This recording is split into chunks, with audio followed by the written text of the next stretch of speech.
favourite YouTuber here. I'm back for good this time, and if you're new here, welcome to my channel, and I hope to see you subscribed. 110 legends already are subscribed to my channel, so I'm really looking forward to posting more content, and yeah, I'll get into the video.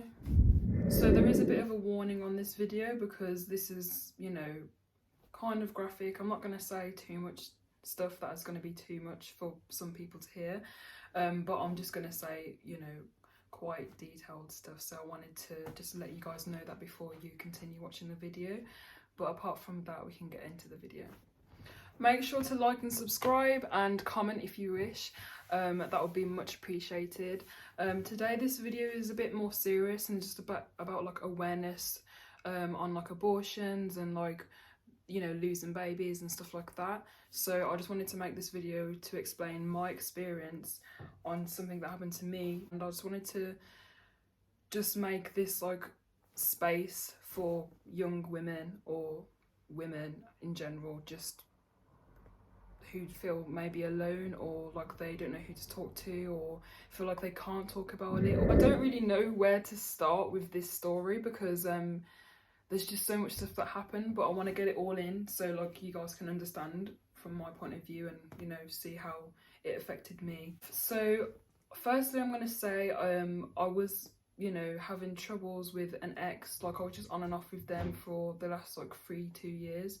So, you know, like I wasn't completely sure like what to do when I found out that I was pregnant at first, because I didn't know that I was pregnant for the first 5 weeks. I didn't even know, and which was really strange because like I know my body really well, and like last time I ever got pregnant was once in 2020, and it's because I wasn't on contraception because I was like trying to decide which contraception to use because a lot of ones I've tried before have just fucked up my body. So because I had that gap, I got pregnant, and then I knew straight away from the second week is when I got the actual abortion, but I knew from like the first week, to be fair. And you know, I got an abortion after 2 weeks and it was fine, everything went smoothly and it was really chill, and yeah, but you know, I didn't think it was going to happen again because I've been very careful, and the only other time I've got pregnant is this year, so it's 2 times in the whole lifetime. So yeah, back to the actual story. So I didn't know for 5 weeks I was pregnant, and then obviously on the 6th week I got, you know, some symptoms, and I was just like, this is a bit strange, like this must be like, you know, I was freaking out basically. So I got some tests and stuff and I did them, and I also went to my local GP and they weren't very helpful. They were quite dismissive and saying stuff like, oh, how do you know that you're pregnant, have you even done a test, this and that. And I was just like, I think I know if I'm pregnant, like, and you should be doing your job, you shouldn't be dismissing me, you should be telling me, you know, oh, we can help you, like we can call, you know, your doctor if you know your doctor's name. If you don't, we can leave your name and number and we can get back to you. But they'll be very dismissive and saying there's going to be a really long wait and stuff like that. And I really needed to know like how far along I was, because I didn't know at the time. I think when I was like 6 weeks, that's when I told my ex, and you know, we just wanted to sort things out and like talk about like us so we could pursue, you know, having the baby if, you know, we both wanted to do that. And from a young age I've always not really wanted kids, like because I wanted to like live my life and do my life like how I wanted to do it and experience so many nice things and whatever. And I just never thought about having kids, obviously because you're young, but still I always had the plan of like, you know, meeting my goals, getting the money that I want to get, you know, getting to where I want to get, and then if I want to have kids in the future, then that would be it. But I always said I would never do that, like just out of nowhere. And it completely changed my whole perspective on life and how I see things and how I, you know, interpret like just a lot of things. And I was literally in such a crazy headspace because I didn't even know like what to do, like, but I had this like feeling that I wanted to keep it because I don't know, I just felt like it was maybe, you know, a sign to have it or something like that. I was just having loads of crazy thoughts and I didn't know which one to trust or which one to like dismiss. So it was very hard. So I did start to feel a bit you know, I would say kind of depressed at one point, because from like the 7th week I was like trying to calculate how I could, you know, support the kid if I did keep it, all of that stuff. And there was a lot of things like money and, you know, like what would happen if, you know, I was to split up with my ex and all of that stuff. And I was just really confused, so I didn't know what to do. And that's when like I had a bit of a depressive episode, and I was getting really sick and ill because of the pregnancy. And I'm anemic, so it means I have low iron and stuff. So I have to take 1 or 2 iron tablets a day, and I'm Gucci. But like if I don't take them, it can make me feel really weak and ill. But because I was like 7 weeks along, then I was like getting way more symptoms, like they were coming in very like way more strong. So I had to contact the hospital because I was really ill. Like I couldn't eat anything. I was being sick like almost all the time, and I could hardly move. I was very weak because I couldn't even keep any food down. So that's another reason why I thought, oh, it might be a good idea if I just get an abortion. And it was really sad and really hard to think about, because, you know, my whole perspective changed on like having kids and stuff like that from how I thought about it in 2020 and stuff like that. And it was just really shocking, because I thought I'd have more help from the services that say that would help young women, or, you know, just women in general who are in situations like mine, and they weren't always very helpful, and they can be dismissive and not always give you the right information, and there'll be really long waits and stuff like that. And it was just, I wish it was different. I wish the system was better at looking after people's actual needs, instead of just saying we can do this, we can supply this because we're verified to do this by the government or whatever. When it comes down to it, it's not always like that, and it's a shame. So around the 8th week is when Bpas finally decided to, you know, say, oh yeah, we're going to have, you know, a space for you to have the abortion. Would you like to have the procedure, or would you like to take the medicine in the comfort of your own home? And I did not want to have the procedure. I didn't want them to be scooping out like that, because it was that the first time I ever had the abortion, like in 2020, like I explained earlier on in the video, was quite disturbing and traumatizing and quite sad. But it was only 2 weeks, so it wasn't even anything. It was literally just like a mush. Like it wasn't actually any kind of baby or any alien tiny little thing. It wasn't like that. So it was less upsetting for me. And I just thought that for this time, because I was so far along and I found out pretty late, I just really did not want to do that, to just scrape it out and just throw it in the bin like it was nothing, because I felt like I had like a connection and an attachment to it. It's crazy when I think about it sometimes, because I had the abortion on the 10th of this month. So, you know, when I think back on it now, the different headspace is crazy different, because my hormones were all over the place and I was really easily to be agitated and stuff like that, and it was a crazy experience. So I just thought the best thing would be to wait for Bpas to contact me back and give me the dates and stuff so I can prepare for it, because I wanted to have, you know, the meds at home, so when the baby does pass out in the bath or something, whatever, I can then like make a little ceremony for it and, you know, put it in a little box and like just do a little ceremony for it, because I don't just want to throw it away in the bin, because that's just, no, I want it to be proper. So the main bit of the story is to just explain that you don't ever have to feel like you have to do something that you don't want to do, when it comes to your body, and there are people telling you you should do this or this is the best way. You need to make the decision for yourself, because in the end it's gonna obviously play in your mind in a month or in a year, and you're gonna be like, why did I make that decision?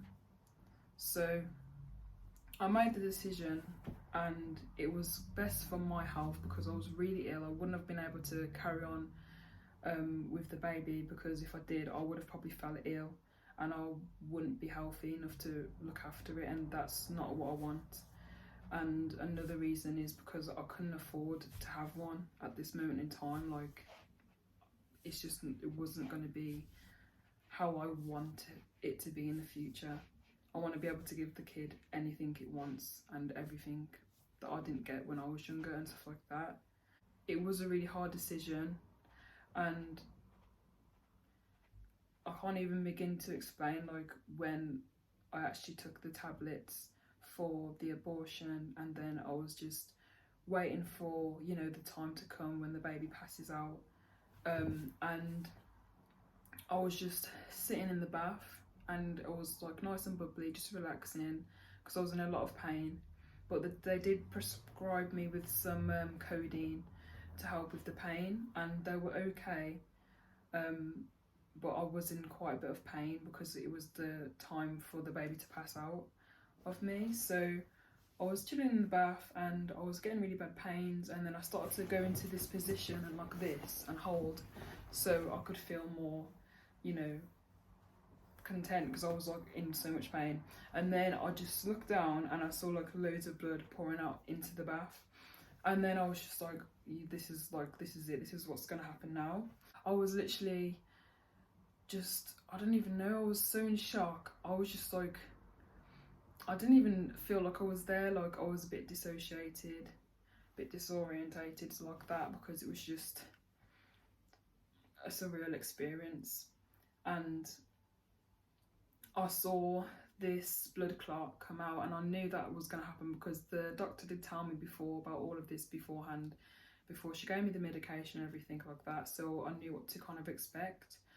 And this time the baby was obviously 9 weeks old, so I didn't really know what to expect, but I wasn't expecting to see what I saw. And like, it was like a blood clot, and there was like this really, really tiny, like the size of my thumb, like this, it was like the size of this bit of my thumb, and the baby was inside my hand with the blood clot, and I wanted to remove the blood clot out of the way so I can get rid of it because that's not very nice.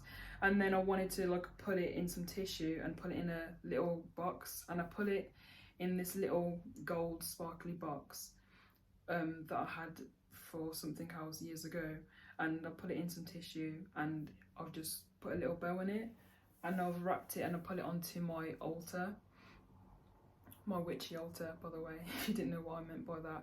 And it's just surrounded now by my crystals and stuff and collecting some good energy. And obviously for my ceremony, I'm gonna have, you know, the baby with the box, and I'm gonna get some incense sticks, and I'm just gonna say a few words to it and explain to it why I couldn't keep it, and I'm sorry that, you know, it had to happen like this, but I did what's best for both of us. And that's what I will be doing probably next month now. But yeah, it was shocking. And when that happened, I was obviously really upset, but in my head I was like really emotionally just drained, and so many emotions and thoughts were going through my head, but my body wouldn't allow me to cry or let out any emotion. So my head was exploding with all these thoughts and feelings and whatever, and I was just calmly, like in peace, looking at this, you know, little creature that I made. And I was really sad, like it was really sad, but I'm glad that it happened like that, because I wouldn't have wanted it to be taken out like with a fucking metal thing like that, whatever it's called, I forgot what it's called, because that would have just not been very nice. And yeah, I do miss, you know, having like something there, like I can't explain it, but you know, I do really miss it, and I am looking forward to when I have the right time in my life to have a kid in the future, because it really did change my whole perspective on everything. But yeah, that's basically the main thing that happened. And my close friend did really help me a lot, because whilst I was in the bath having that situation, I just started to text her, and I was really sad and I was really scared. I was worried. I didn't know who else to text. So that was the end of the video, and you know, you're not going to enjoy probably listening to something like that, because it is quite, it's not light-hearted, this story. I know that, but I just wanted to make this video to explain my experience, so other women who might be in a similar situation right now or something like that doesn't know, you know, who to turn to or what to do or who they can speak to. But I do advise you to speak to somebody you trust and you feel is going to give you a truthful, blunt answer on the situation, because at the end of the day you have to make the decision, the final decision. But if you want to have someone to talk to, so you can, you know, feel like you are doing the right thing for yourself or whatever like that, like, I do advise you to do that. And don't be afraid to tell, like, I don't know, your mum or your dad or someone who's close to you, because it's not nice to go through alone, and I wouldn't have liked to have done it completely alone. And I did have like a few people in my life in my situation, but you know, it's just something that you need to keep in mind. This is the end of the story, and yeah, just to lighten up the mood, we're going to show you my little adorable kitten, Molly Morgan. Say hello, Molly Morgan. She is my baby. Look how cute she is. She is so pretty. Look how... I'm sorry, this is the prettiest cat you've ever seen. Yes, it is. I hope to see you guys on another video. And the next time, the video is going to be more upbeat and happy and stuff like that. But sometimes you do need to listen to real stuff about real people going through real life problems and stuff, because at the end of the day, life isn't all about love and happiness and whatever. Life is chaos and you have to embrace it. And that's another reason why I wanted to make the video, because I want to show people that, you know, you don't have to be fake all the time. You don't have to talk about happy stuff and be all of peace and love, because that's not always what life is. Life is very hard, and it is not for the weak, but you have to just keep powering through. My legends. Yes! But yeah, I'm gonna leave the video here, guys, and I hope to see you soon.